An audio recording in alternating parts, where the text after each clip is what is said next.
मूल ग्रंथ ताड़पत्र पर आज भी वहां विराजमान है जगन्नाथपुरी में, और उनकी जितनी भविष्यवाणियां हैं वे सब की सब सत्य हुई है।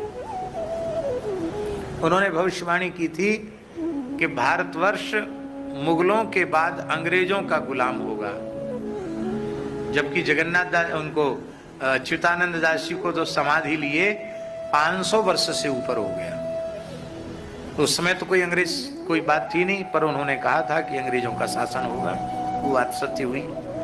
उन्होंने लिखा कि अमुक अमुक विक्रम संवत अमुक में देश स्वतंत्र होगा, लेकिन स्वतंत्रता के पहले ही उसके टुकड़े हो जाएंगे, तो पाकिस्तान बन गया, और वो म्लेच्छ देश होगा, ये भी उन्होंने लिखा है, वो भी सत्य हो गया। फिर उन्होंने लिखा कि जगन्नाथ मंदिर का पत्थर गिरेगा तो समझ लेना कि अब वहां महाविनाश आने वाला है। तो ऊपर से जगन्नाथ मंदिर का पत्थर भी गिरा, जो आज भी वहां पड़ा हुआ है, कम से कम 10-15 टन वजन का पत्थर नीचे गिरा है। ध्वजा में आग लग जाएगी, 2-3 बार आग लग चुकी है ध्वजा में। इतना जोर का तूफान आएगा कि नील चक्र टेढ़ा हो जाएगा, नील चक्र भी कुछ टेढ़ा हो गया, चूना झरने लग जाएगा, ये भी वो भी सब बात उन्होंने लिखी है। और जगन्नाथ जी के वस्त्र में आग लग जाएगी, वो भी लिखा है कि ये सब चिन्ह जब आ जाएं तब समझ लेना, और जगन्नाथ मंदिर का कल्प वृक्ष भग्न हो जाए तूफान में तब समझ लेना कि अब महाविनाश आने वाला है, और ये तृतीय विश्व युद्ध का संकेत होगा, ऐसा अच्युतानंद दास जी ने लिखा है। और कहा तीसरे विश्व युद्ध के बाद चौथा विश्व युद्ध का कोई उन्होंने संकेत नहीं किया, पर तृतीय विश्व युद्ध का संकेत किया है।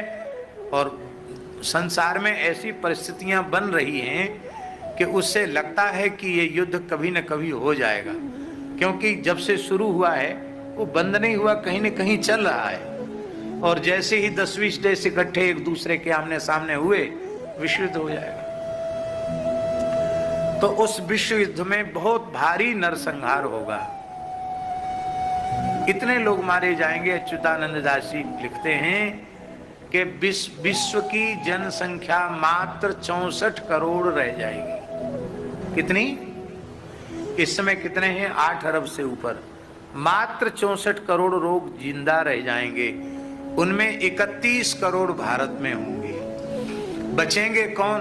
बोले जो भगवत शरणागत भक्त होंगे, जो गौ और ब्राह्मणों के उपासक होंगे, वैदिक सदाचार जिनके जीवन में होगा, उनको भगवान ही कृपा करके बीज रूप में बचा लेंगे, ऐसा भी लिखा।